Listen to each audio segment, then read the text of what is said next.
Dr. Tyler here with six-time world long drive champion Jason Zuback. Jason, it's super fun to talk to you about ground reaction forces because you're a guy who's used it in your career. You're coaching with it now. You know this stuff really well too. Tell me, I don't know, do you have a cool experience of using force plates in your own game, or a recent player that you maybe worked with would be kind of cool to share? Well, I think that the force plates, when I was originally introduced to them 10 years ago by Gregory and JP, the founders of Smart to Move, I didn't really understand it, but then I started learning about it, and I saw the implication, how what I see, it provides us with a measurable, right? There, these forces and torques that we generate during the swing, we can't see them, and force precedes motion. So this force is going to dictate, to a large degree, sort of the motion that we're producing in the swing, to some degree, right? So it's given me the opportunity to have a measurable that I can see what's going on, timing, magnitude, how long the force is being applied for, impulse, different other aspects. But the benefit I see with the plates is it's very easy to set up. The mobile nature of the plates and the wireless nature of the plates. For instance, there's a big Champions Tour event called the Rogers Charity Classic where I live in Calgary, Alberta. A lot of the players go down to a lower range. So I was working with a few players, so I just take the plates down. Within a minute, we're ready to go, right? We set it up, we get some numbers, and we could use those numbers. We have to interpret what's going on and then make a change. Obviously, when we're dealing with the best players in the world or exceptional players, their ability to deliver the club, we need to preserve that and make the change that we want to, right?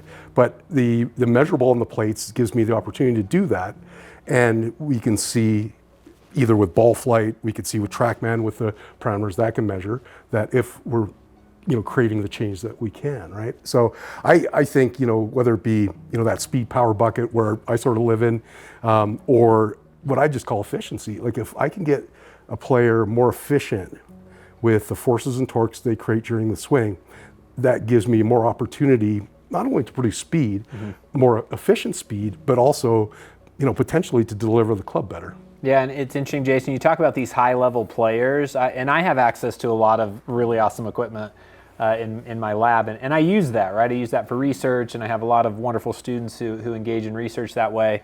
It's interesting because you might think that when the high-level players come to me, I'm like, okay, we got to fire up the couple $100,000 system, but I was actually with a Korn Ferry player just a few weeks ago, and we met, and I used the portable force plates because of what you brought up. It was how quick I could measure things, how quickly I could get him back on the plates after some drills and feels, and it was cool. We were working together for about an hour, and we were looking at data, kind of talking through things. He's a real technical guy, and he's a guy that just wanted to get a little more ball speed. He's like, I just need 5 to 7 more miles an hour of ball speed. And it was funny because at the very end, we were kind of looking at some data, and it finally clicked for me. He's like, wait, Tyler, you're saying I need to use more force from the lead side to load my trail side better to initiate my swing. I said, yeah, we got to get this number to go here. We got to get this little vector to point this way. And he's like, I've never thought about it that way. He hopped on, took a swing, we measured it, saw better timing of his vertical forces, better lateral forces, just a big improvement from that one measurable. 3 days later, he sent me a picture of his 179.8 ball speed number that he rounded up to 180. And so even with the highest level players, like I'm turning to these just because of how quickly I can measure, how easy it is to communicate with the player.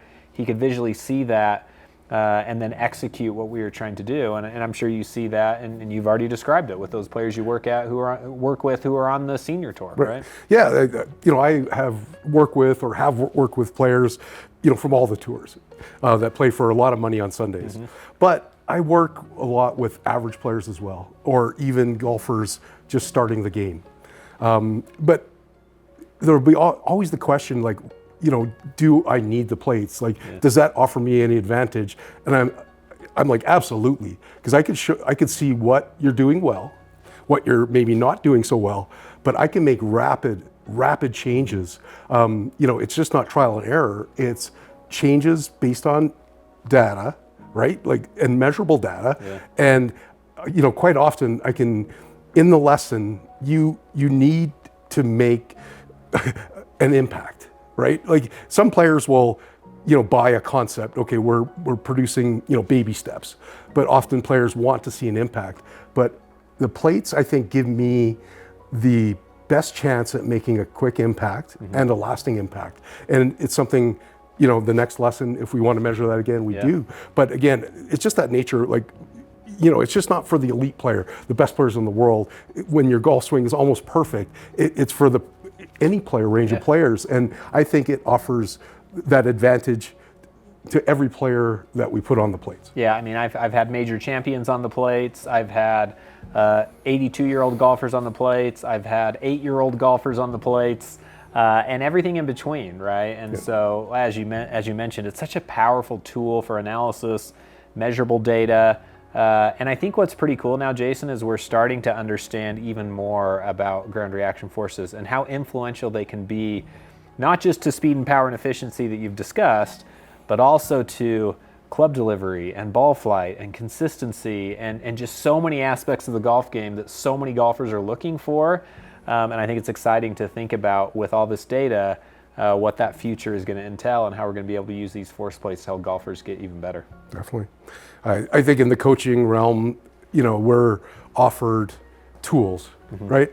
TrackMan is a tool to see what's going on, right? With club delivery, ball flight, it answers a lot of questions.